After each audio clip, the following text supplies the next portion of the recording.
Well, hello, my YouTubers. How is everyone doing on this blessed day? Well, first of all, I wanted to say hello to each and every single one of you out there. I basically wanted to tell you I truly apologize about the absence. I've got a lot going on right now in my life besides me trying to walk you into my life and share these things with you. As we continue on my walk, my journey, I will catch us up to what got me to be behind these last few days. um, Definitely pertains to my very first video and my God baby and things that are just been going on, things that have been happening, here in my home and in my life. Um, but I'm here today and I'm definitely going to be posting 2 new videos. We are going to continue with the walk in my life. We are most definitely going to continue with the whole, like I told you, I feel like it's just so much easier on my behalf. I'm going to read from my diary and continue because it's my walk in my life, my whole, you know, background, my entire, life story. And I'm going to be sharing 2 pages out of there today with you guys to catch us up. And then 2 more on the next video that I'm going to post as well today, back to back. And then I'm going to express exactly how and why I know, and I'm hoping with everything that you will come to know as you walk with me in this journey, as you travel with me, as you learn, and as you come to hear things that I'm not going to hold back or, worry or be ashamed of. And like I've said so many times before in my videos, please, by all means, leave comments. Feel free to ask if you want to see proof, verification of anything that I'm speaking on. And you might even have to question that it might not be what it is. Please do ask. I have everything that I could possibly need to show you that it's real. Um, Today's walk in life is called My Walk Exactly in Life. And before we get started, I'd like to just bow our heads and I'd like to say thank you to every single human being out here in this global, whether you're doing well, doing bad, suffering, not suffering, experiencing a loss, or preparing to experience a loss, experiencing a new life, or preparing for one to come. If it's a situation that, is not being named, to all you YouTubers, creators, podcasters, inventors, poem writers, people that are just here surfing, wondering, looking at things. May God keep each and every one of you that I have named off safe. May He place the guardian hands of the angels all over your homes, your life, your walk, your drives, your journeys. May each and everything that you reach out for every day that you start your day, may it start off with the words of thank you, God, for awakening me today. And may it end with thank you, Lord, for seeing me through. And, I just want to give you glory, Lord, and, wish Him a good night before you do anyone else. Just keep that in mind. I mean, it is because of Him that you awake. I'd like to say that I continuously pray that He continues to touch lives out there, that He opens your hearts and allows your ears to take in and not just hear what I'm saying, but listen to what I'm saying, that it may be able to help any single body out there. For if I help one, I've helped a million. That it may touch someone, that someone may be just as I am or a little different or experience what I have. I ask that God will just continuously give me the wisdom, the courage, the knowledge, the understanding, and most of all, the patience, the ability to continue to learn with you guys and to accept anything that comes this way and be able to work through this. I ask that He continues to work in all of your lives and all the people who run the YouTube, that He keeps them safe so that we can continue to do these things here. For if it wasn't for them and them going to work and putting this out there, it wouldn't be happening. I wouldn't be able to share. I wouldn't be able to release myself and speak and open up and pray to God that there's others that are like me, because as we go through this walk you will see what I am saying is so far-fetched to be able to believe but true. May God just continue to touch each and every one of you. Those that are in need, may He fulfill that need. Those that are suffering, may He bring ease to you. Those that have lost, may He comfort you. Those that are preparing for a new life, may He fill you with joy. May you and everyone else out there know that my love is genuine when I speak out to each and every one of you, and that you would please don't forget to like, share, and subscribe, and let us start this walk. Amen. Lord, once again, I glorify you, and here I am. I'm going to basically, start today's walk, and You know, we're going to do our reading first before we do anything. And I'm going to basically be reading, like I said, this reading I'm going to be doing is the reading of my walk in life. And this walk is it's very different, you know. Like I have said many times, it starts off by me sharing, and it's going to be just like this. Well, today I start my day by writing down all the things that I have seen, all the things that I have learned and seen with my own two eyes. Things that I know that God has told me that may and many will never ever come to believe, let alone understand. Things, to be honest with you, that I don't really even understand or know why. But I do not question. For all that I have seen and for all that I have endured is just what it is. Um, so just know that I'm going to take this walk, and as we take the walk down this journey, it was the last one that I would really want to hope and pray that you will hear as well as listen to the words that I am about to speak to you. Okay, as you see, imagine this. Imagine waking up each and every day and having to be faced with death in your eyes. Not the life of someone you love, but your own life. Now, if we lived each and every day as if it was our very last day, okay, how do you think you would live it?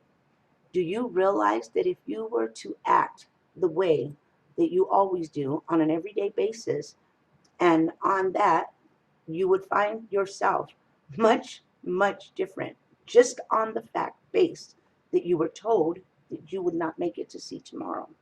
Now, would you live as wild and crazy and not think things through and just sporadically do your day? Or would you live the way we all come to live?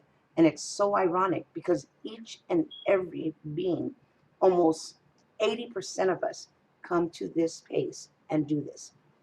Would you live your day, your final day, as if you were yourself, or would you live it as if you were your grandparents? Would you live in a more humble way, easygoing, finding yourself doing things you've never wanted to do, finding yourself worshiping and going to church when you never did it before when you were younger? Would you find yourself saying things and doing things that you would have not done before? Would you find that your last days for you are going to be something of praises to God? Well, I sometimes wish, in more ways than you know, that people truly would live their self as if it was their last day or the last week that God had given them to live, and find their self in a much humbler place. However, that is not the way God wanted our life to be. He never intended for us to live each and every day as if it was our last and become these humble people that do not speak, feel, or act how they want to act until you reach a certain age. Trust what I say. So, with that being said, he would not want that. He would not want us to find ourselves among such better people. But the fact is, I would like to find ourselves amongst better people. However, my Father in heaven, he wanted us to be exactly who we are. And that is what we are. But think about this. I think that many of us don't do things the way we should, nor do we actually speak the way we want to. Think before you react. Why do I say that? How many of you truly take the time to think before you react? Well, I'm going to have to say I do, for sure. Is there anyone else that does? Okay, well, I'm going to tell you. I say that we should speak and think before we react. Think before we find ourselves in places that we may not have ever wanted to be. And I know what I am saying is truly a fact. I know that if we would just stop to see the outcome of how what we say in a moment of anger, in a moment of reflection, not only on us, but on our whole life walk through. You must realize that what you do unto others, it will surely be done unto you. For surely if you would see and could only stop and think just for 1 minute, one moment out of the moment of anger, the damage that one is about to do when he acts out of anger. Why do I say this? Because we do not think when we are angry. We have such adrenaline pushing us that there is no thought. Nothing is coming from anywhere except this ball of acid that is fermenting in our stomach and just raging. So if we did stop for one moment and thought and acted out before reaching that point, then one would surely change the way they say things. Now, if you make a choice to do something, to say something, to say something to someone, okay? Remember what I'm saying. If you make this choice to do something, to say something to someone, okay? Make sure in every way, whatever it is and whatever the situation may be, that you have thought it through in every single way, that you have looked at every angle possible, and that you have absolutely not a single doubt in your mind, not for one single second, that whatever it is that you are going to say, that there will never be a moment where you think it through again and live with a moment of regret. For if you live with regret, then you have not lived. You are walking in another path and being something that you are not. Okay? Understand. Do not live your life with regret. It will aid you and surely perish you. Okay? So, for whatever it's worth, you must understand this. If you can do that, and when you look at all areas of what you are about to do or say or do onto someone, that you have looked into your heart deep and it is right for you, and you have asked of God before you have asked of anything or anyone. Oh, wait, what is this? What am I saying? I am pretty much telling you exactly what it should be, what He would like it to be, my Father in heaven. Okay? If you come before people today, and you must understand what I'm saying, when you come before people today, God is by far, and I mean by far, in this entire global, I can assure you with God's grace and when I am speaking, that this entire global, by far, there may be, if we're blessed, two handfuls in the global. And I don't mean just like 10 people, I mean 10% of the global, or perhaps a tad bit more if we're blessed, who actually do live, walk, breathe, and eat and drink God. Okay? But by far, that is nothing compared to our existence in global. So when I say people today do not in any way wake up in God's world, and by far, He is the very last person that is on their mind. He is the very last person to even be thought of. Especially in a day, especially if they've got a busy day, or especially if they have money. So, with that being said, what I am about to share and tell you, please listen very closely. So, imagine God is by far the very last person on anyone's mind, unless you have a favor to ask of Him. You want to beg Him for something. You are begging for Him. You need Him. Something that happened. You don't even know what it was, but you feel the need to talk to Him. But this part, I guarantee you, brings you to my Father. Now imagine this, like I said, living your life as if it was the last week that God gave you to live. But all of a sudden, you receive a phone call right where you're sitting, and you're told that your mother was in an accident and they're pulling her out with the jaws of life. Your wife that was delivering, the baby's umbilical is around his cord, and they're going to have to do an emergency C-section. Now, Think of what I am saying. Immediately, instantaneously, you seem to know so much about my God given Father in heaven. You instantaneously start to speak his name so much that he's like, whoa, where's this coming from? But it is true what I am saying. So imagine this. Without a doubt, all of a sudden, you in your heart are right where you sit, ask of God, and you wait and you wait. And what is this? I am saying, let's just stop because I am by far in any way right, and I know that I am definitely the most right when I speak on this. You must understand that when it comes to people today, God is by far nothing of what they want to talk to unless you're in need, unless your loved one, someone that means something to you, is about to perish, was in an accident, was in something tragic.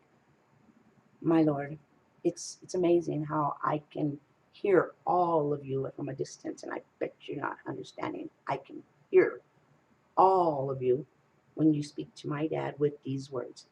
These are exactly what you do. Oh, yeah, can you pass that beer? Hey, can I get that cigarette over there? Hey, can I have some of those drugs over there? Hey, what are you going to do right now? Can you give me a ride to the store? Bring. Dude, your mom's in an accident. They're trying to get her out with the jaws of life. We don't even know if she's alive. I don't know what to tell you. I'm so sorry. Can you get over here? Oh, my Lord, let me tell you. Here's what goes on. Next thing you know, death is faced on you. It is fixated on you and your family.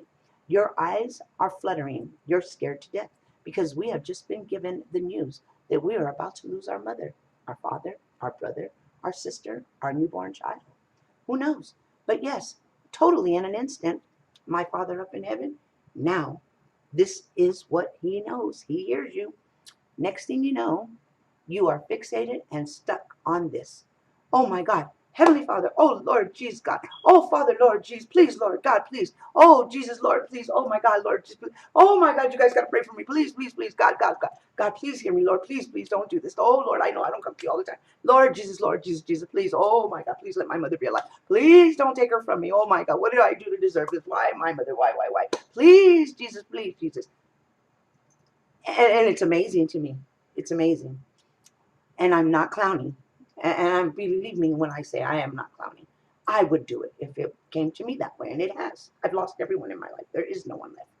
So trust me, I'm not clowning. What I'm saying is, it's amazing how it takes something so tragedy, so impacting, so horrifying for you to know his name and even want to talk to him. Yet he will knock on your heart 100 times in a day sometimes, and you'll think it's the drugs you did that got your heart fluttering, and you'll never even give it a second thought that it's God. But let that accident occur, and oh, do you know God? Well, let me tell you, you shouldn't be upset if mother perishes or baby dies or any of that. And most of all, please don't blame my father how he didn't hear you. How this is why I don't talk to him. This is exactly why I don't wake up and give him praise. This is exactly why I don't believe in God. Didn't you hear me? I begged and I prayed and I prayed and I prayed. I asked everybody in the home to pray for me, to beg, to ask God to leave my mother here. And what the hell? He took her. No, he didn't take her. He didn't do nothing. I mean, he was amazed because he didn't really even recognize who you were when you were sitting there screaming at him and had all these people screaming with you because you don't speak to him. You took your mother, nobody else. And whatever situation was, it was pre written. And it was pre written to bring you to a place of this is real. This is not a game no more. Mom's dead.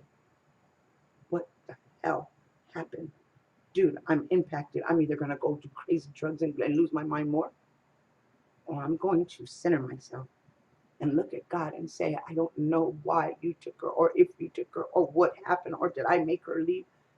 But I know that this is real, and I feel like something just ripped out of my life, and I don't know how to do this, and drop to your knees. and ask, how do I do this? And I promise you, he will hear you then, and he will guide you. And if he leaves your mother, you should still drop to your knees and thank him and thank him and ask him, how can I change? How can I be there where you are? How can I show you how grateful I am for what you have just given to me and left for me? How? Ask. You will see. It will come to you in a thought, in a vision, or someone will pop up and say, hey, I just seen this and I wanted to share, and can we do this? And you'd be surprised. It happens every day of my life. But anyways, um, so now you guys see, how these things come to be. But in every way, oh, excuse me, in the world that I walk in, the world that I was born in, which is the same world here on this global with you guys, mine's is so, so, so very different than yours. And I mean, for the most majority of whom I'm speaking with here on YouTube.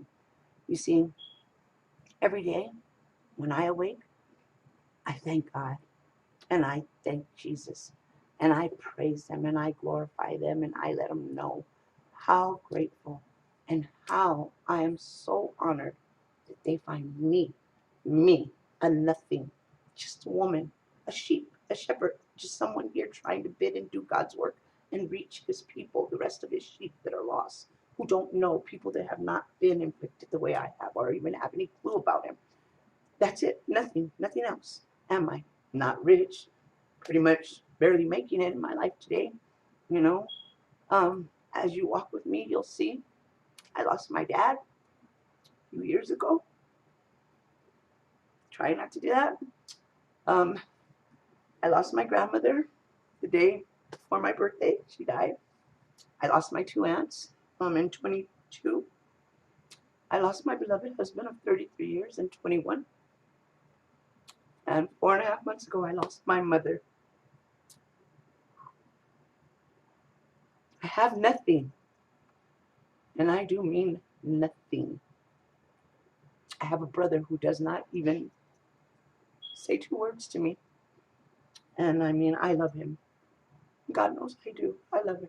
I helped raise him. He's my baby before I even had babies. And I mean, I love him. I love him from his head to his toes. And he doesn't know. He won't even talk to me because he made it seem like when I had to come here and take care of our mother that I was paying penance because I'm very religious and I went to Catholic school. He went to private school. And he would tell me all the time, consider it penance for all the times you ran away and you left me behind with mom and dad, but he didn't ever experience the beatings that I did. But he seen them. He used to throw shit at my mom. Leave Loris alone. Don't hit her. Don't hurt her no more. But he never personally ever had himself beaten down to the floor and kicked under a table the way I did. Or a bones broke or a concussion. But that's neither here nor there. We'll get more into that as we go. But yeah, like I said, I have nothing and no one. And if you want to know, am I upset with God for taking everyone home? Go, Berto. Excuse me. Go, Berto. Go. Go now. Go. Go lay down. I apologize. I am not. I am not.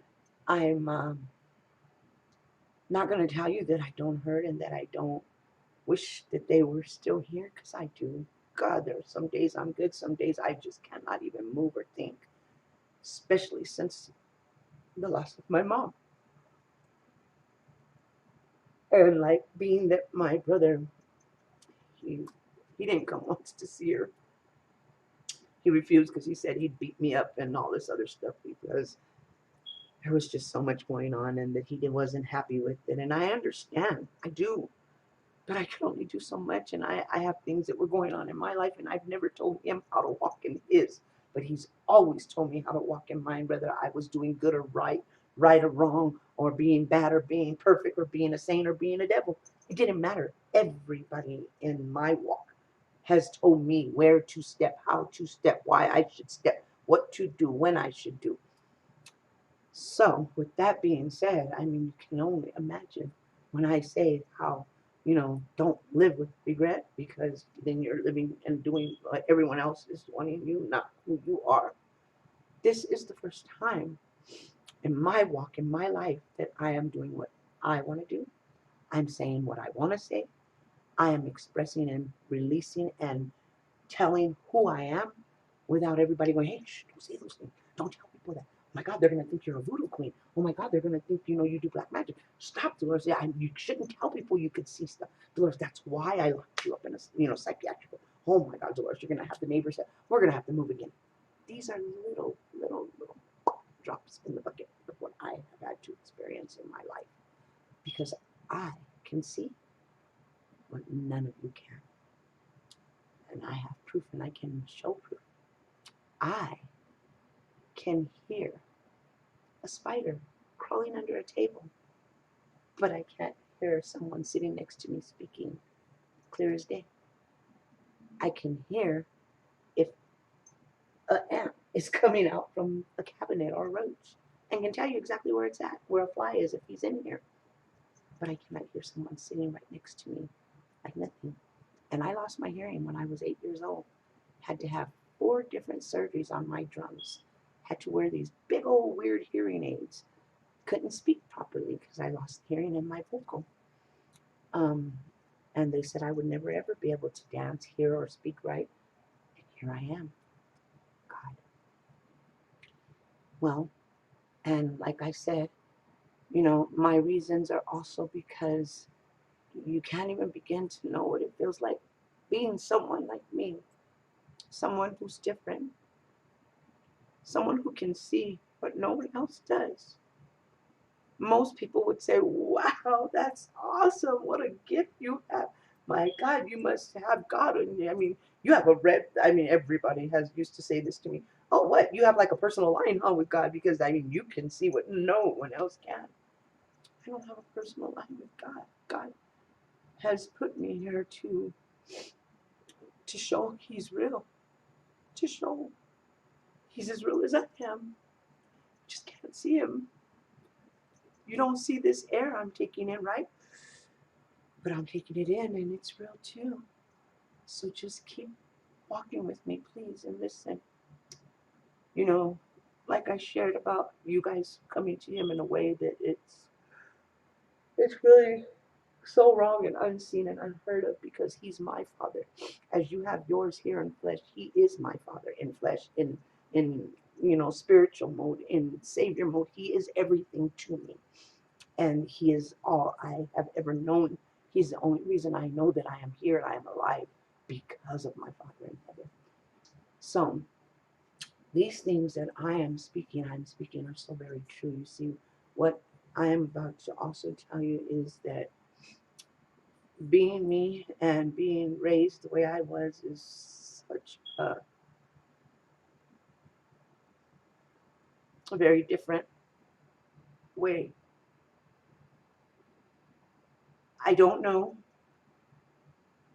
to be perfectly honest, if I would have been more, been less, been different, or been just who I am. Because I'm okay. Right here, right now, today, tears and all, I'm okay with what I am, who I am, how I am, and where I'm going, and what I'm trying to do.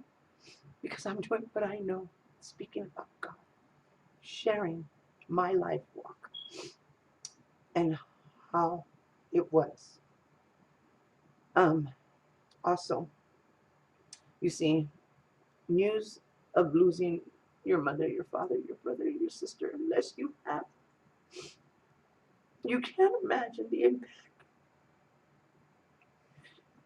that it makes, or to lose your life friend, your husband, 33 years. No matter what you've gone through with each other, you were there with each other. You can't imagine, unless you've lost a husband and loved him as intensely as I loved mine. And no matter how much we fussed and fought and did wrong and right together,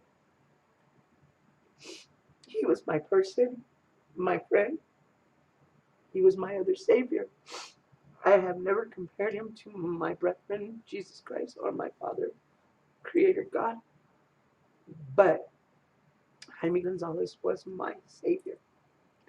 He was my friend, my enemy, my lover, my husband, my pal, my runaway partner, my get high partner, my get sober partner. He was everything in my life. He made me know that I was perfect with every flaw and every bad. And that's why I say I'm such a beautiful mess. You must walk and continue to walk, and you will see what I say. So, like I'm saying, uh, it's really a hard thing when you love someone the way I have loved Jaime. And he was not my first marriage, he was my third. But I have never, ever knew love the way I loved with him. Not with my first or my second husband. But my third was truly my charm. And I know it because I am the third in the heavens. I am the sinner. And I promise you there will come a day that whoever's watching this, when they do watch, please click, subscribe, share, um, and please send me comments. But you will see me again. But as for anything else, when you are stricken with something like that and that kind of loss, there are no words. There are no words. There are no true thoughts. You do not even have a real thought. Your mind is racing. You don't know what to say, what you're going to do. People are approaching you, and you really don't want them to, but you don't want them not to. It's it's scary. It's so scary. But you got to understand from the very beginning, and I have to say, my parents who know what I am and knew what I was never told me these things, okay? I didn't find this out until my mom came towards the end of her life on hospice, that she started revealing to me so many things that in my eyes were so uncalled for, what I went through and what I endured, to just to come to find out towards the end of her life how she always knew I was different. She locked me away on purpose. But anyways, so for those who actually were born with God in such a way that they are pointed out in this world today to be the unnormal, the mentally sick. We are looked at as highly mentally disorientated. We are different, but never, ever are we looked at as just another part of society or another person born in the world. No. And you must know that there are many other things that are wrong before anyone can even understand this. One thing you have to know, that before my eyes were ever truly open and I decided to start writing these things, all these things, because there's been so much that people, they think they know me, they thought they knew something about me, they know nothing of who I am or what I am. They only know what they have come before me for, what they've wanted, what they've demanded, what they've asked of me, what I've given, But to get into it a little bit more, many other things were wrong before one's eyes. I am writing all of these things because you have to understand that I have come across people that I am always told how, like after 2 minutes of bumping into me, how they feel like they have known me for my entire life, and yet they've only known me about 2 minutes. They feel so unconditionally comfortable with me. They start opening up. They start talking to me. They start telling me their entire life stories about their children, their husbands, their families, their losses, their gains. And I'm looking at them going, okay, that's awesome. I'm really so happy for you. Oh my God, lady, I don't know what it is about you, but I just feel like you have this beautiful glow, you glow. And I'm like, oh, okay. They're like, you're godly, aren't you? You're very godly. I tell them, yes, I am. I'm very godly. They're like, it shows, you know, and I'm like, that's awesome. But yeah, they'll start, you know, speaking their mind, and they don't stop. They give me their numbers. They want to tell me all their stories and their walks. And growing up, you might understand that to start off, I have to be totally honest. You may want to grab yourself um, a chair and get comfortable, because this is going to really be something. I'm going to take you to this area, and we're going to walk through it, and you're going to need a chair to sit down, okay? So like I said, most people, they phenomenally get lost talking to me. They want to just open up, and they tell me they know that I'm godly. They can feel it. They see it, that there's this glow. You know, there's something about me that gives them a sense of safety, contentment. You know, they just feel God's presence, and they don't even know what He feels like, but they know it's a good thing. You know, and I tell them, good, that's awesome, I'm glad. You know, and I'll start talking to them, and I accept everything and listen. But you're going to really be amazed whenever I have come to a comfortable, stop it, a comfortable spot in my life. I tend to take that and not leave it to be too comfortable, because I always, always like knowing that, you know, I can move forward from that comfortable and be uncomfortable and find a way to bring myself to understand it and get, you know, comfortable again. However, while I'm writing these thoughts in my mind, you must always know that a part of my mind, a part of my mind growing up, to start off, I might tell you that I say this because honestly, you're probably going to doubt it, but I was a very young girl, and I was always, always, not one day, not two, always in trouble. Always. I was always in trouble as a young girl. I was always doing something wrong. I was always, always doing wrong. Even if I didn't know what wrong really was as a kid, and, you know, didn't even really fully understand the difference of right and wrongs. But yeah, as far as my mom and people around me were concerned, I was a major no good, fucking worthless, whatever, you know. But yeah, so like I said, grab that chair, because what I am going to say, this can become so much like a bouncing ball. It may even feel like a roller coaster that you're on right now. I in no way am lying. So please picture this, if you will. I can honestly,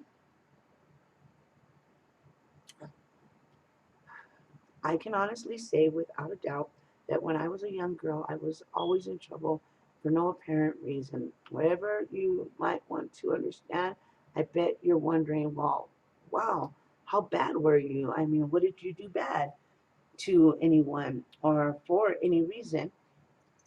I didn't do anything bad, and I never did anything bad to anyone that didn't truly, truly, with every God written way possible, have it coming. And even then, didn't want to. So, with that being said, I didn't do bad to anyone. And for any ungodly reasons, I have never wanted to do bad. No, instead, I got in trouble because I had a very, very, very big heart. Since I was a very small girl, I was constantly giving. I would give to the kids wherever we lived. I would give to the kids wherever we were at. And I do mean literally just give to them. Wherever we lived, I'd give them ice cream, cookies, sodas, food, clothes, let them take showers, comb their hair, cut it, hang out with them, let them borrow stuff, read my books, feed them more, give them my money that, you know, I would get paid for doing my chores and stuff and so forth. I'd give them clothes to wear. Oh boy. Excuse me. Let me just say this. My mother, by all due respect, may she rest her soul in heaven, she was not a giver. Nor did she like knowing that her daughter was a giver. She, on the contrary, would get highly obliviated and tell me, do you fucking think I work 10 and 12-hour shifts for your fucking stupid, simple little ass to go out there and give away shit that I work for, that I stand on my feet for, you ignorant, stupid fucking whore. Just like that, exactly that way. And I would go, okay, but we have a lot. Why can't I give them? No, I can't we share? Because I fucking work for it, bitch. You don't. Okay, whatever. So, with that being said, we would be, I'd be home all the time taking care of my little brother, and I really didn't care if I was gonna get hit or whatever. It was gonna happen regardless. If it wasn't for giving something, it would have been just for breathing most of the time. But nevertheless, I would always do this, and oh, excuse me, I would give out whatever we had or whatever I felt like they needed. And I mean, you're probably wondering, like, how would your mom, know? Well, that lady took accountability of every little single thing ever in her home she knew. I mean, everything. So, with that being said, you're probably going to be like, wow. But I can't even answer truly what it is. But I will tell you this much. If you're asking yourself, like, how can you be sure that you want it to give and be in trouble? I don't know, but I just know that it was what made me feel like something. And I just love being able to give and tell people about God and show them, how real He is, and how, obviously, if I moved into your neighborhood and you've never seen me before, and here I am giving, giving, giving, it's got to be God. I mean, how many times have you asked before? And all of a sudden, here I am.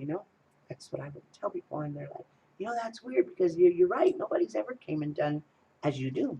And I said, well, you're getting it now. So now you need to know that, my Father in heaven is real. He truly is. And with that being said, I tend to find myself, how ironic is this? I find myself so drawn and attracted to people, as my mom refers to me, low life, worthless, no good, worthless for. I'm drawn to those kind of people. I find myself wanting to be around those that are dirty, worthless, people that are homeless, people, but not, so much just like me, but people that were just ordinary people and who brought themselves, you know, to an area of where they're at because something went wrong tragically and nobody's ever cared enough to ask. So with that being said, I tend to bring them home. I let them get cleaned up right away from head to toe. I give them whatever I can give them to hold them over. And, you know, I'm drawn to worthlessness. Going out on there, and I can bet that you didn't even know that I was going to finish it with that. But now that we are there, I would still be being a stupid wrong bitch if my mother was breathing. But nevertheless, as we're walking this, let me also say that I was doing whatever it was that I felt like God, my Father up in heaven, wanted me to do at that moment, at that time, whenever we moved into different areas. And we moved, dude, all the time. We never, ever lived anywhere past 3 to 6 months. We were up and gone, up and gone. It was always usually my fault. Or she'd be embarrassed because my dad would beat on her so bad. But we will continue with that too as we go. But anyways, I really felt that way, and we would just jump up and there we go on to another place, another part of my life. But I will go back, so please keep up with the story. And let me start by telling you, in real life, I have no joke. I was, I am no joke, and I have no jokes to tell right now. What I'm about to say to you is as real as it could ever become and be. One moment, please. Tiff! Okay, thank you. Can you turn off the cooler? I am freezing, please. Sorry about that. What I'm about to say, it's probably going to be like mind-boggling and blow you away, but it is true.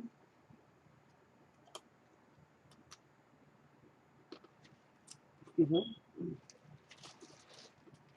Um, uh,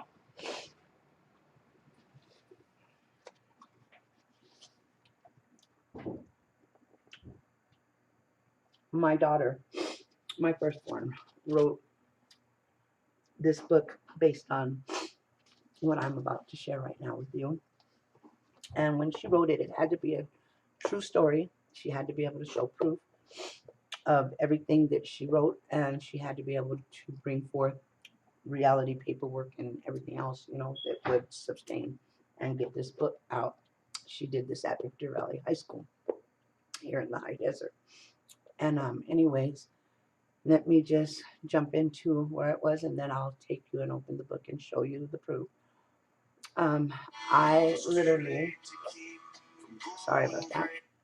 I was an 8-year-old little girl who lived in Linwood, California on Peach Street. I can tell you that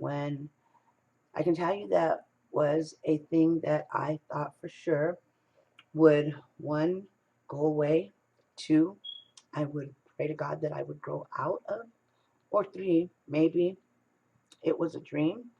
But guess what? It was none of that.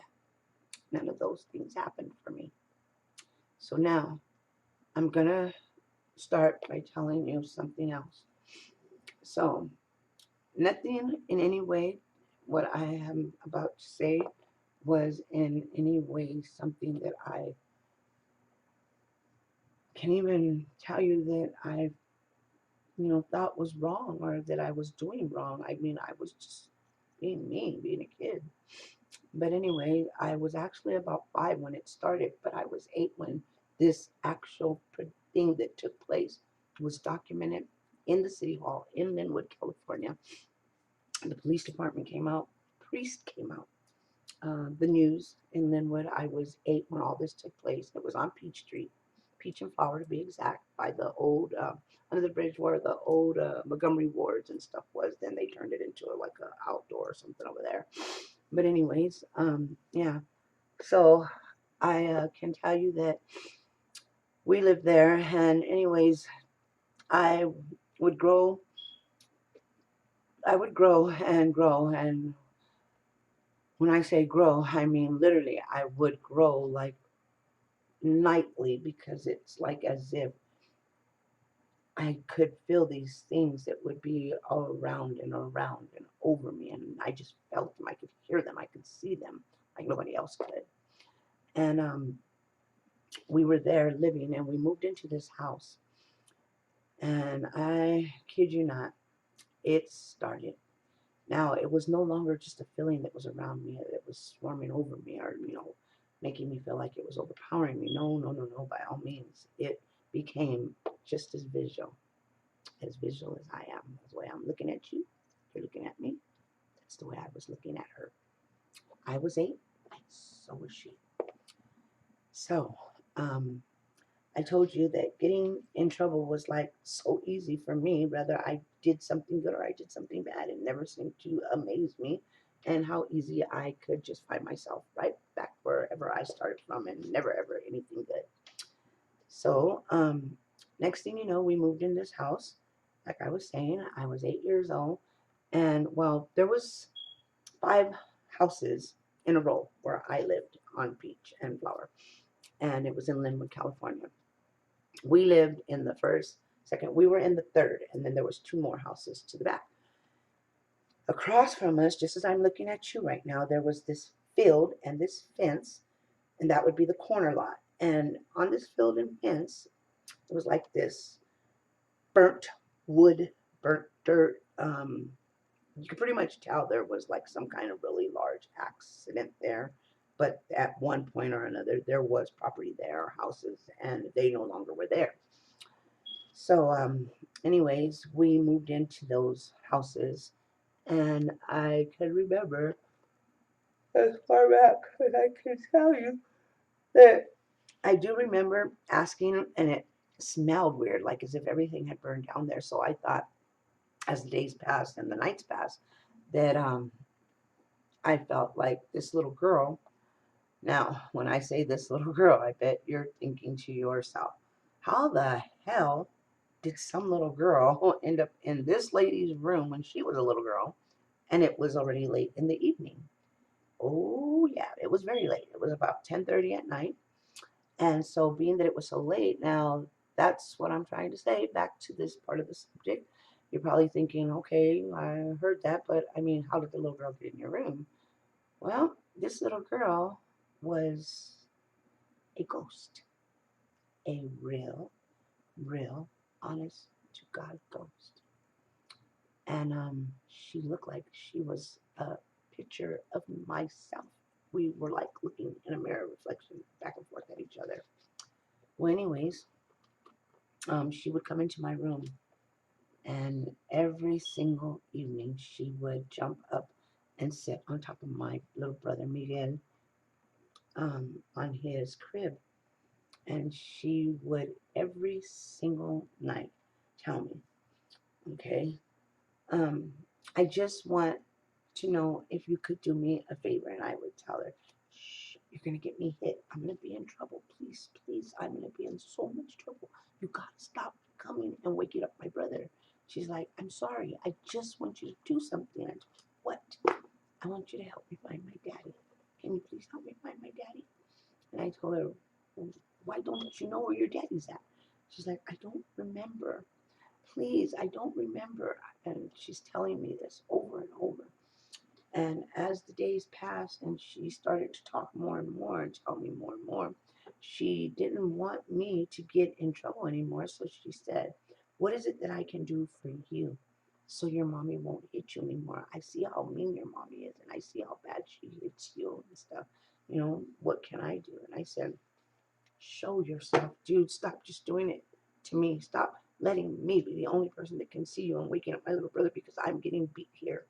She was like, okay, I can do that. Will you help me find my daddy then? And I said, if you do that for me and show yourself to my parents, I give you my word, I will help you find your daddy. She said, okay. She goes, why can you see me? She goes, but everywhere else I go, nobody even knows I exist. I told her, I don't know. It's just what it is. So she said, okay. So the days are passing and they're passing, and I remember clearly. Uh, as the days passed, oh, I remember telling her, my mommy and my daddy are all gonna really freak out. You're gonna have to really, really make this happen in order for me to help you. So she tells me, all right. Well, um, I had, I had,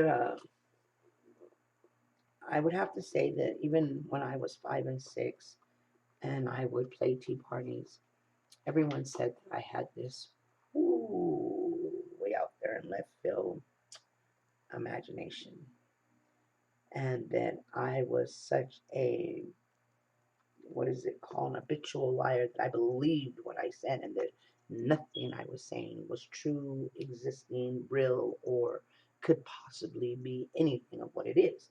So that's how they would throw me, and then I pretty much eventually became thrown for a full on crazy.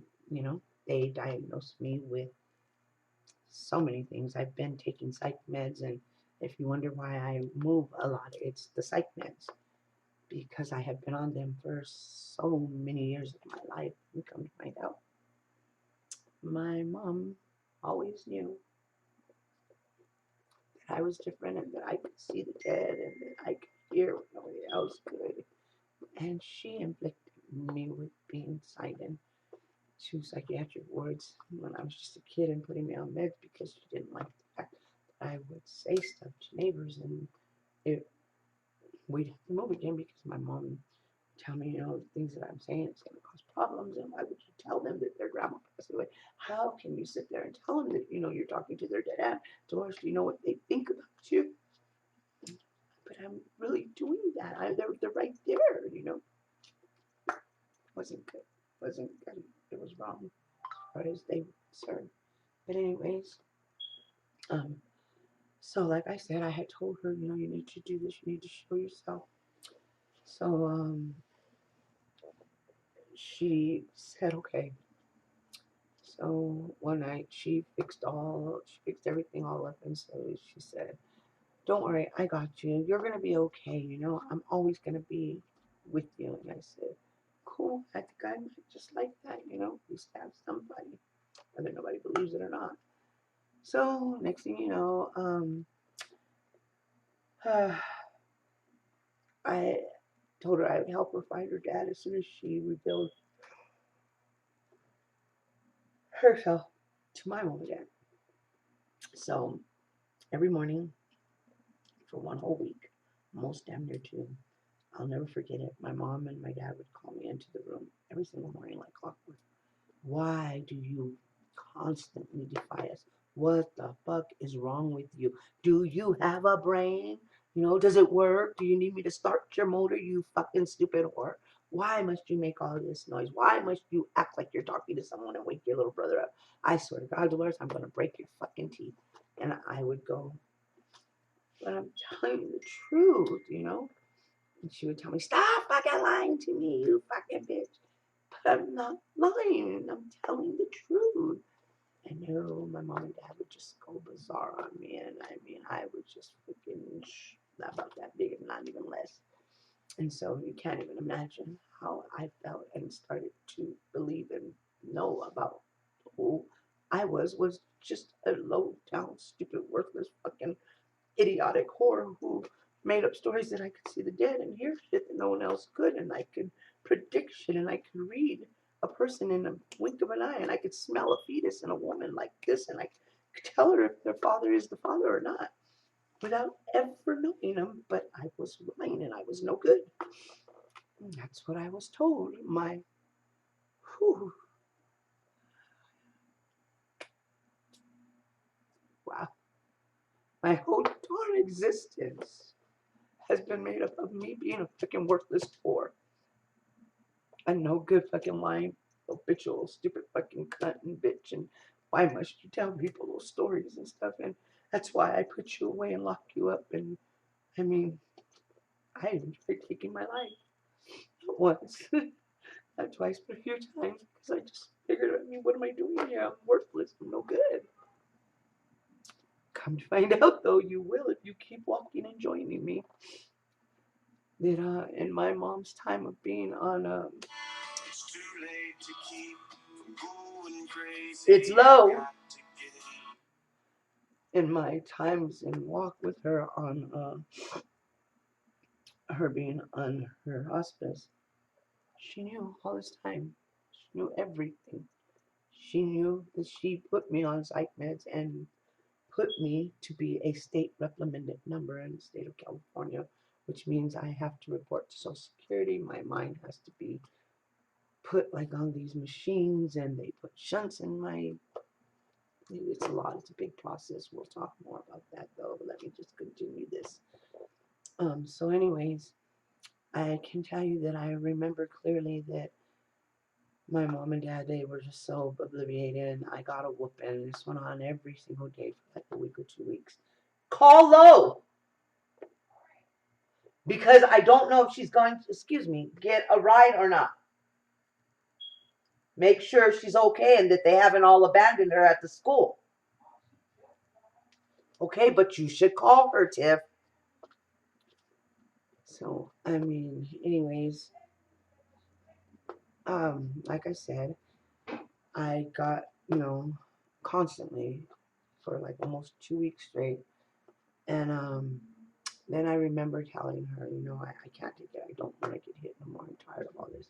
So she said, I'm going to fix it. Do not worry. I got you. So next thing you know, I'm there and I'm sitting. And sure enough, she makes it a point to do that. So my mom was going to go to the store, and she tells me to get my little brother, get in the car, and we have this big blue car that looked like a boat or something. And my dad was passed out drunk on the couch, and I remember her telling me, go to your mom, it's going to be okay. So I did, and we went to the market and stuff. And I remember when we pulled back up at home, my mom, she honked the horn multiple times and was yelling, Fernando, come and help me. Fernando is my father's name. My mother's name was Lorraine. Can you bring your fucking ass out here and help me? I've got the kids and I went to go get groceries and da-da-da-da-da. 1 minute, okay? I truly apologize for this. And, let's see.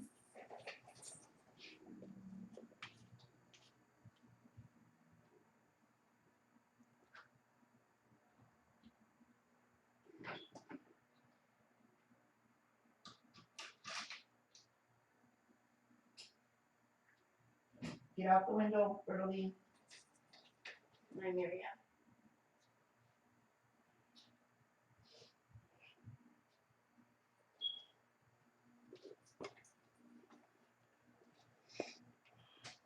Sorry about that. I truly apologize.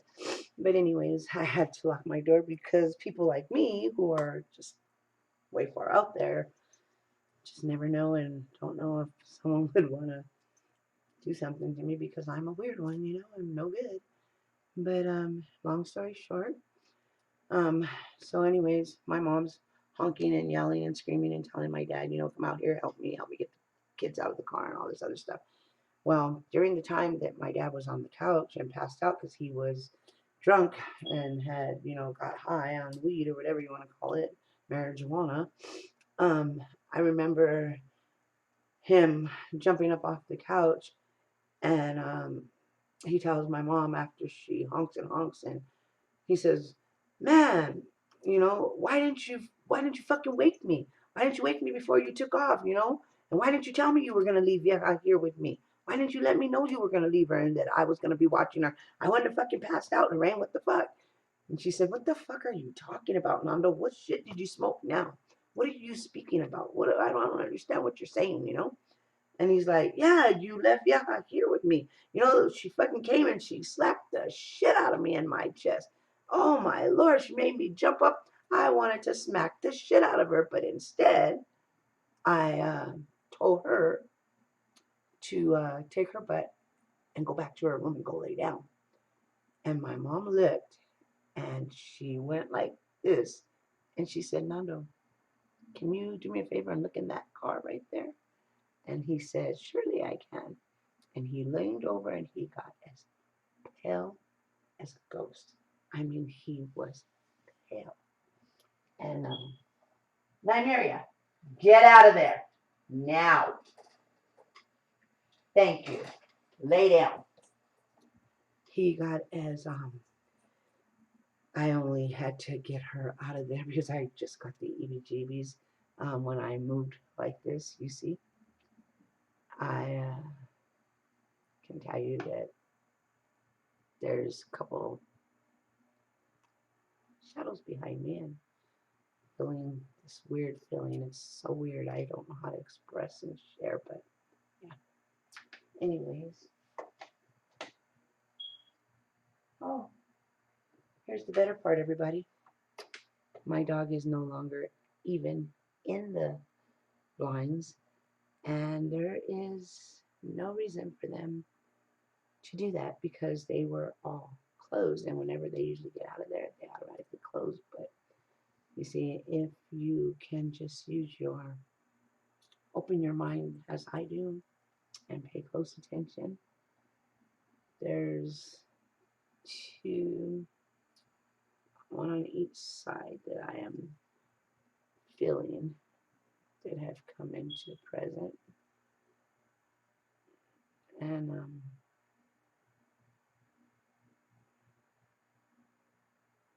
anyways, I don't know why they're here though. That's what's bothering me.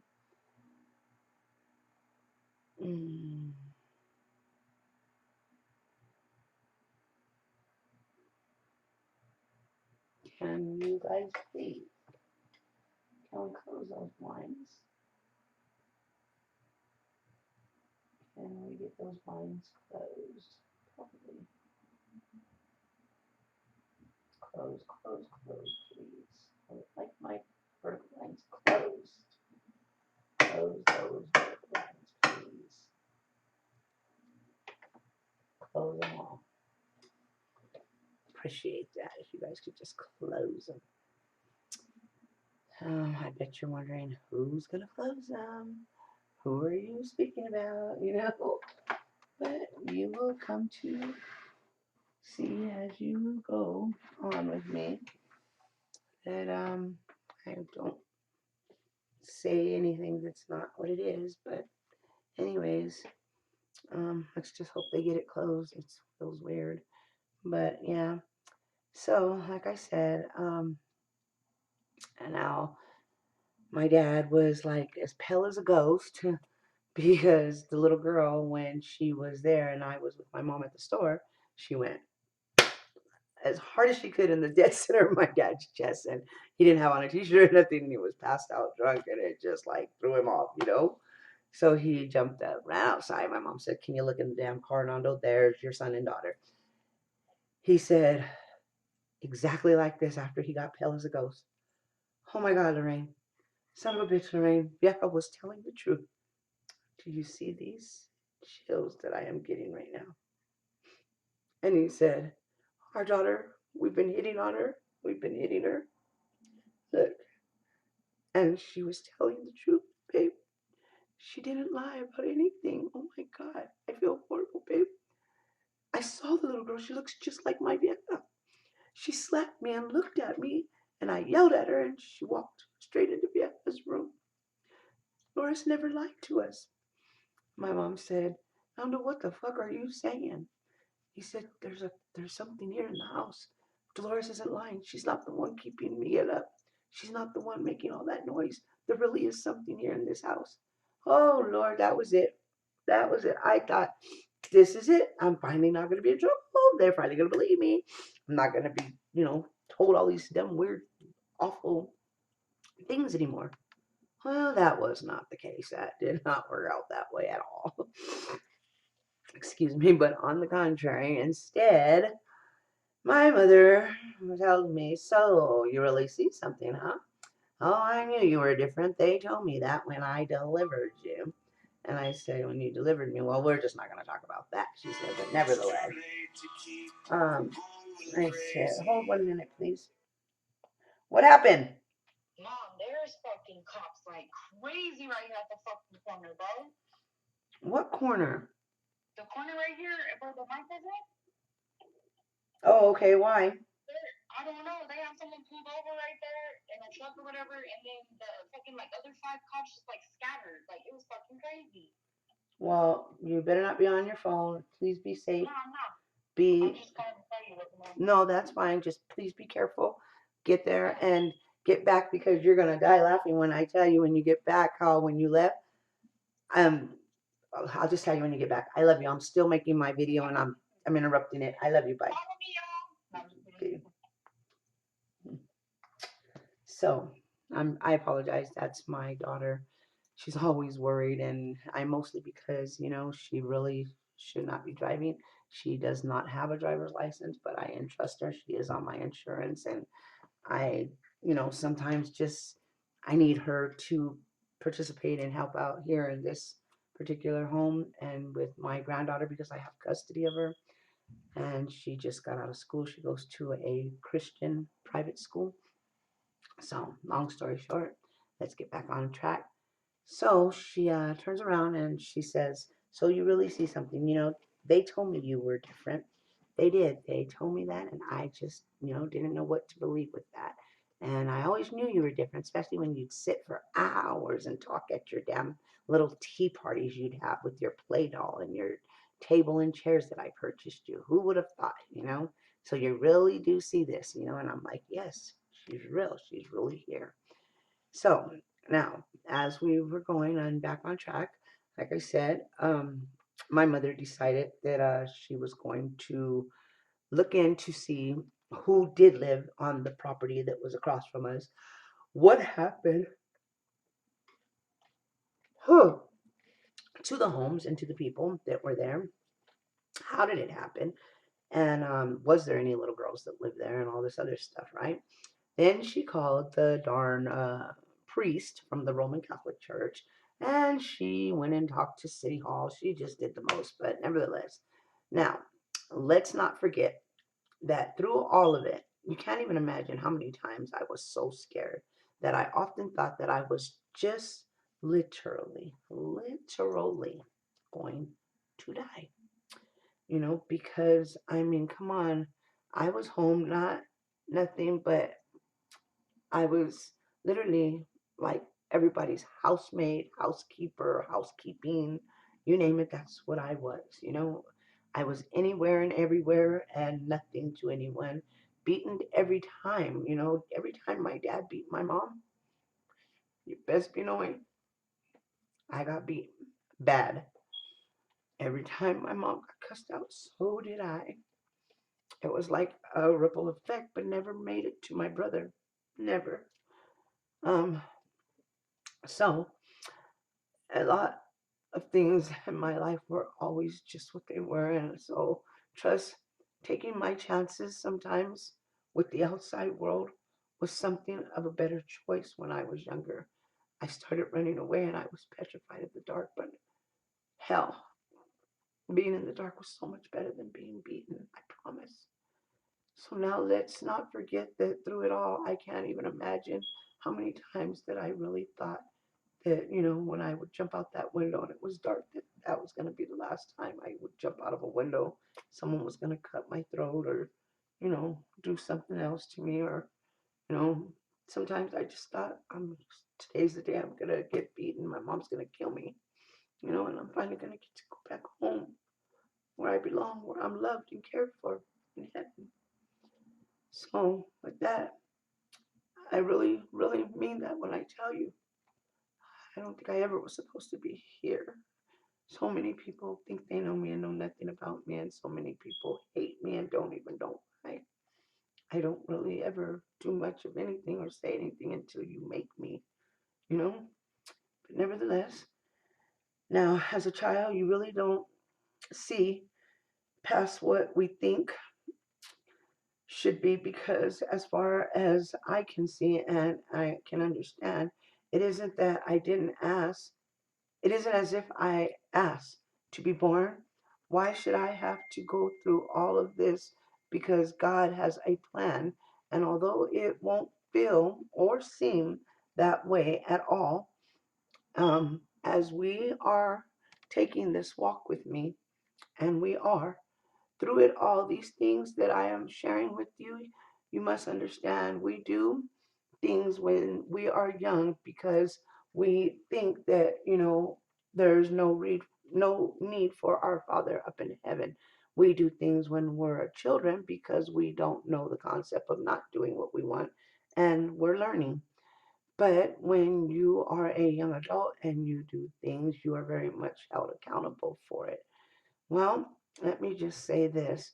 Although it won't feel or seem that the way things are while I am in this walk, I must tell you, my Father in heaven, He has never, ever, ever, ever abandoned me. He has never degraded me. He has never, ever, ever, you know, left me alone, let me be scared, or, been there to comfort me in my need of comfort.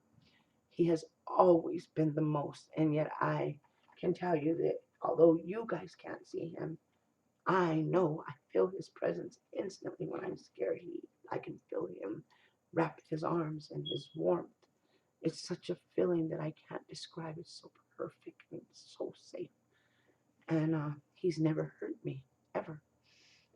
And with that being said, I have no reason to lie. He's always loved me. And yes, we are in sometimes worse places. And sometimes when we are going through things, we put ourselves in even more dangerous places than we can even begin to imagine. However, you must know that for whatever it's worth, even when we put ourselves in bad places and we don't want to accept it or acknowledge it, I have to tell you that I always have accepted it and acknowledged things. And I always have known that sometimes I put myself in places for things to happen that, I'm definitely going to tell you didn't want to happen. Definitely not proud of what has happened, but even more, definitely not ashamed or regret. Um, so, although we won't feel or see some things when we are walking in it, you know, we must understand that there are things that you do get gut feelings about. You can walk in somewhere and all of a sudden you're like, dude, I don't know if I want to be here. Hey man, why don't we come back later? Or why don't you go ahead and drop me back off at the pad? I don't feel comfortable here. I want to go home. And you know that. And yet sometimes you won't even leave. You'll stay and look for the danger, like, you know? Like, I know I want to leave, but I'm just going to stay, and then something bad goes on, and you're like, I should have left. Go figure. Don't want to listen to God. I don't know. I listen very well. Um, Understand, God has a plan, and although it won't feel that way, He does. My Father in heaven will never ever abandon you. This I promise you if you will just trust in Him. My Father in heaven and my Savior, my brother, my King, Jesus Christ, He will always, always have your back. He has sacrificed His life for you and all the wrongs that you do. He is definitely one that you can guarantee will listen to whatever you have to say, and He'll give you whatever harmonies, woe is me, and whatever belief you want, He'll give, because He has already died just for that story you're going to tell Him. Now, my Father and Creator and God, the Almighty, it's a little bit different with Him, but nevertheless, He wants you to come and confide in Him. He wants you to come to Him. He looks to you guys on a daily and says, listen to my child here as she speaks. Like, share, and, subscribe, but hear the words coming out of her mouth. She's not lying to you. She is my baby, and she is real. She is flesh, just as Jesus Christ was flesh. Um, I'm not saying anything other than God uses me, and I promise you, if you just allow Him to use you, if you come to believe and hear what I'm saying, come to know, I have no reason to tell you something that is not what it is. Because what am I going to do except lose what I'm trying to gain? Then where did I even begin to start this if that's all I was going to do? That's not the game here. I am trying to gain. I'm trying to get somewhere. I'm trying to show my granddaughter. I'm trying to have just this much more of a life where I'm not suffering, where I'm not beaten, where I'm not ridiculed, thrown for crazy.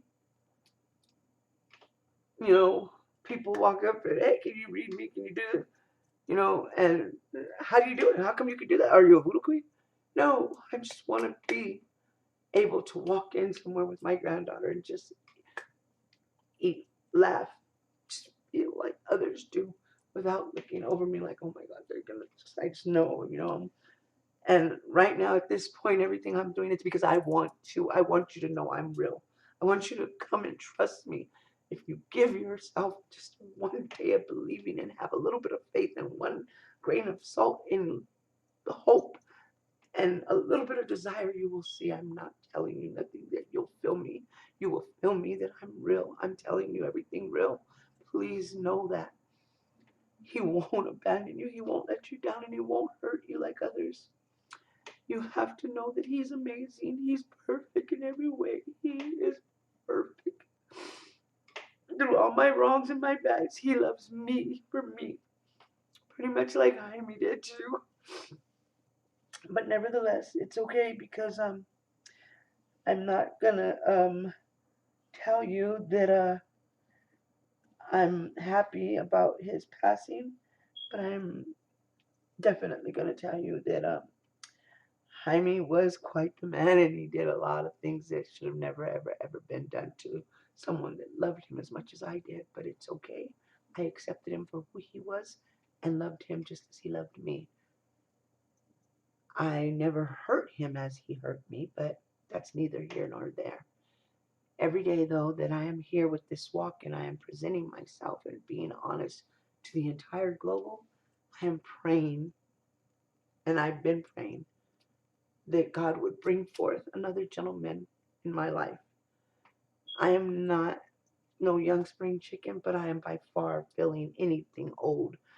I am wanting so much to have someone to laugh with, to cuddle with, to walk with, to play with, to swim with, to exercise with, to be intimate with, to walk to a show, to walk my dog, to lay on my couch, to lay on my floor, to take a drive, to watch the moon. I mean, I am praying, and not gonna say for sure, and I don't want to curse myself, but let's just keep our fingers crossed.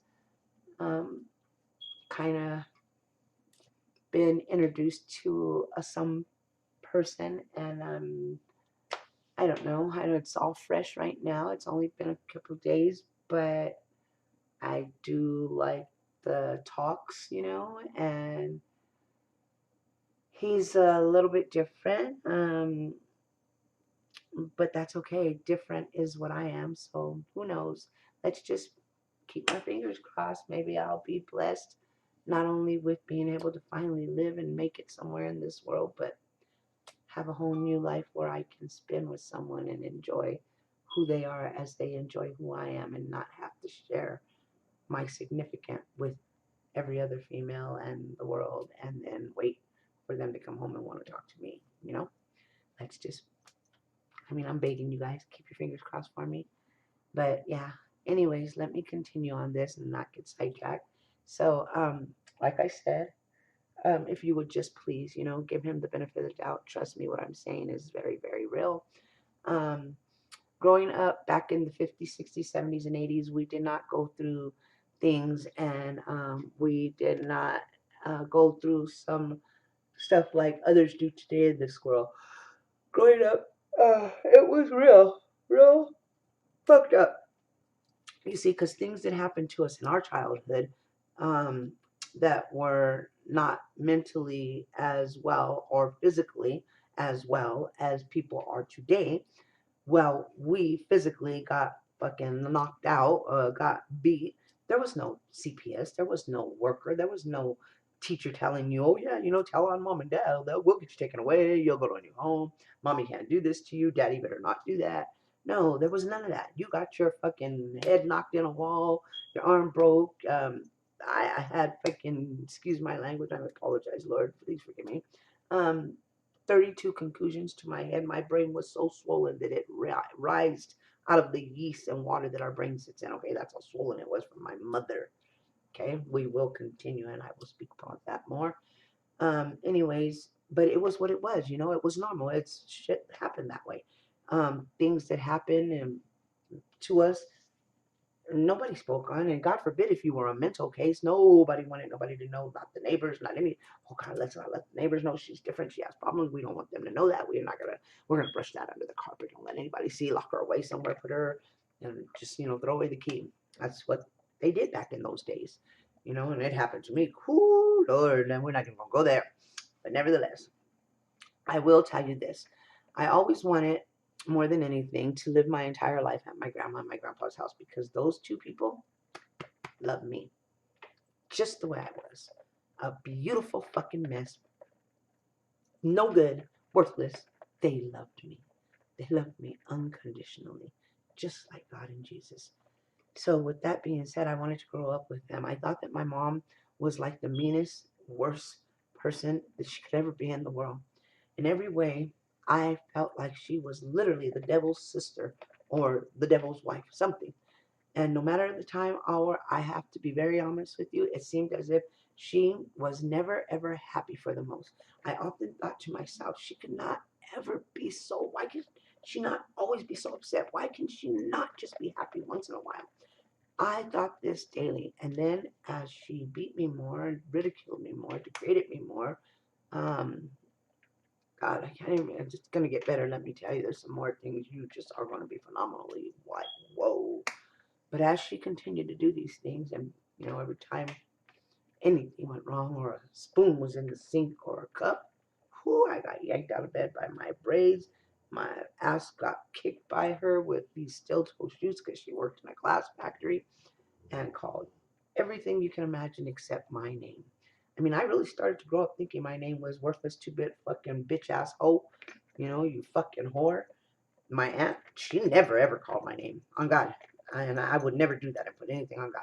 But my aunt, to this day, when she calls, you know what she says? Hey, bitch, pick up the phone. You fucking there, bitch? Bitch, don't fucking ignore me, bitch. And I asked her one day, I was like, do you know my name is not bitch? My name is Dolores. Are you aware of that? Yeah, I didn't know, because my whole life, you've never ever said Dolores. You said Bones or you said bitch. So I thought I should introduce myself now, that mom's passed on, to my tia, and let you know that my name is Dolores.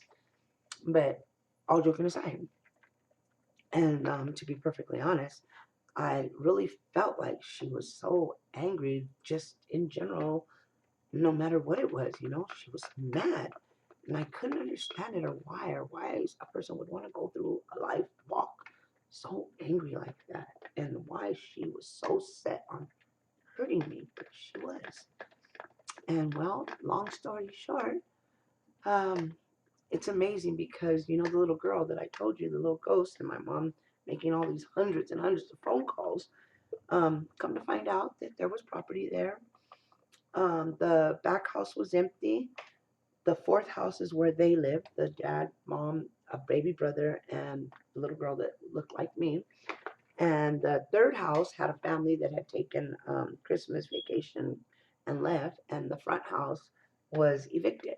So, with that being said, they were the only ones on the property, and there was an electrical shortage in the property.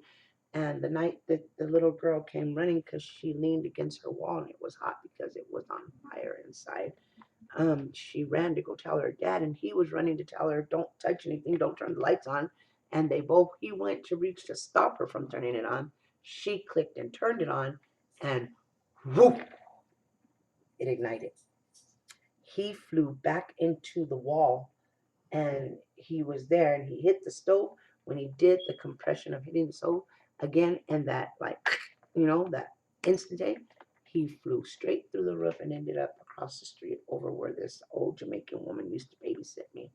And his daughter, when she hit that light switch, the power of the light switch and everything else threw her completely back into her room, implanted into the wall, like half her body was in there and on fire. And so that's how that came, and they passed, and she ended up over at my apartment. But I will tell you this, the day that my mother called the priest and he walked in the home, his exact words were, "You have two beautiful, beautiful souls here. They're both children, and they are so special." And my mom said, "So there's two ghosts?" He said, "That's not what I said. I said there's two beautiful, beautiful, special souls here." She said, "Oh no, there's only one ghost and my idiot daughter." He said, "May I speak to her?" And he walked into the room, and I'm going to tell you, I was a little girl, 8 years old, and I seen this collar on him, and I started to cry, and I knew he was a person that talked to my dad and my brother, and God, Lord knows, I just wanted to talk to him. And he told me he knew I was special, he knew I was different, he knew I was blessed. He said, "You might feel like it's a curse right now, but sweetie, you're blessed. You know God better than I do, and I work for him." And I laughed and I said, "I do." He said, "I know." He said, "Do you see the little girl?" I said, "Yep, she's right there next to you." And well, they brought the news and they documented everything, and that's how this beautiful book here was written, all about me and my beautiful miss.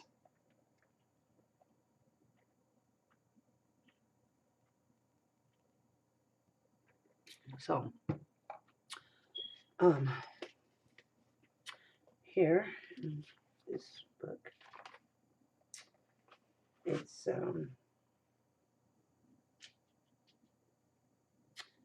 page 78. I'm gonna take you there so that you can see that I am telling you nothing but the truth. So help me, my Father Lord.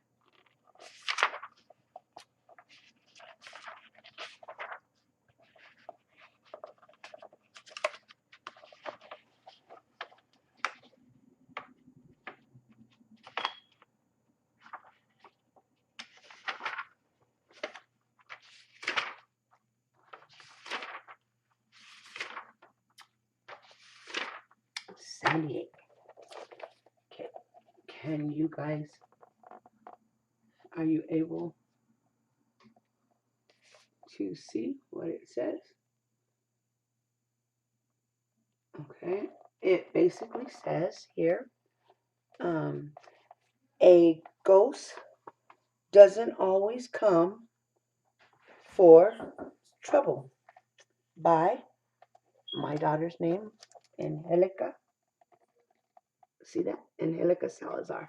One moment, please. Gosh, one moment. I apologize. My grandbaby's home from school, and I've got to let her in.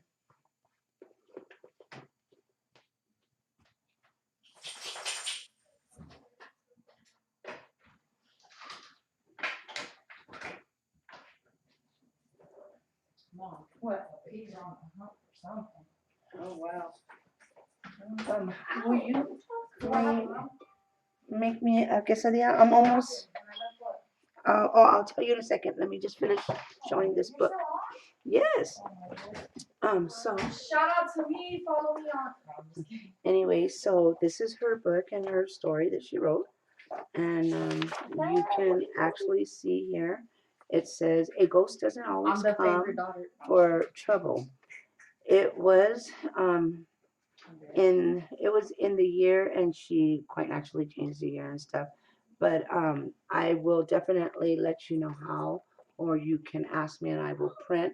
And if you would like to read the story yourself or get a copy of it, I will have no problems letting you do that. And as you read, you'll see that everything that I just shared and spoke with you and told you is here in her story and was verified. Um, there is no reason for me to waste your time and, telling you something that isn't exactly what it is or how it is.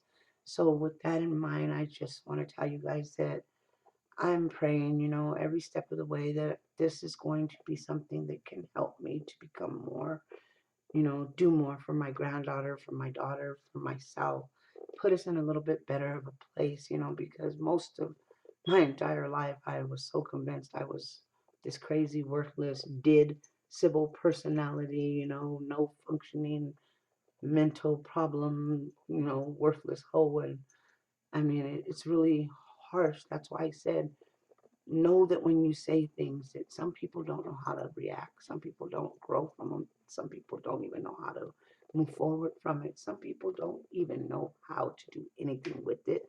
It affects them in such a way that it tears them apart, and I mean that literally from heart to soul. So just know that words can really be very damaging, worse than the physical. I think if I had to endure being beat all over again by my mom, or being told how I was nothing and worthless and crazy, and how I was an habitual liar and what I saw wasn't there, just to find out that when she went on hospice, and I started to ask so many questions because I knew she was leaving me, to find out that I wasn't crazy. I didn't need all these medicines. Now I can't get off of them. And Come on, pop your inhaler. I mean, for whatever it's worth, it's a lot. You'll just please continue to join me, help me to see this through and get where I'm trying to go. Don't think that I'm asking for a handout. I'm asking just to join and listen and maybe get your life touched, or realize that this is what it is and that these things happen to people every day of the week all over the globe. Like, share, subscribe, please. I'm going to come back in a few minutes and we will start the next part of the walk where I explain how God showed himself and made good on everything I just read to you out of my walk in life and diary. I love you, and for now, I'll be back shortly. God bless.